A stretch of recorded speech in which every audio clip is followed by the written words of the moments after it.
একটা কথা মাথায় রাখবে যে তুমি যদি গরিব ঘরে জন্ম হয়ে থাকো বা তোমার আর্থিক অবস্থা খুব ভালো নয়, তাহলে মাথায় রাখবে হয়তো তোমাকে ভগবান এইটা বোঝানোর জন্য তোমাকে গরিব ফ্যামিলিতে পাঠিয়েছে, যেটা বড়লোক ছেলেরা বা বড়লোকই লোকেরা কোনোদিনও সেটা অনুভব করার ক্ষমতা রাখে না।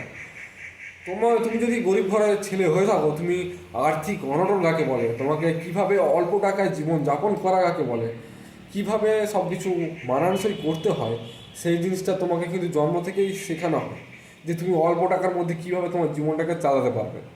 তো ব্যাপার হচ্ছে এমন কিছু জিনিস আছে যে জিনিসটা বড় লোকেরা কোনোদিনও বুঝতে পারবে না, সেটা তোমাকে বোঝানোর জন্য তোমাকে হয়তো গরিব ফ্যামিলিতে জন্মগ্রহণ করেছে বা করতে পাঠিয়েছে ভগবান। তো এইটাকে কোনো খারাপ ভেবো না যে তুমি কোন জায়গায় আছো, তুমি কি করতে পারো সেটা সবচেয়ে বড় ব্যাপার। তুমি যে কোনো জায়গায় থাকো না কেন, তোমার যদি করার ইচ্ছে থাকে, তোমার যদি ইচ্ছে শক্তি খুব স্ট্রং থাকে, তোমাকে কেউ কোনো দিনও কোনো জায়গায় আটকে ধরে রাখা সম্ভব নয়। জিনিসটা বুঝতে পারলে তো? তো কর্ম করে যাও।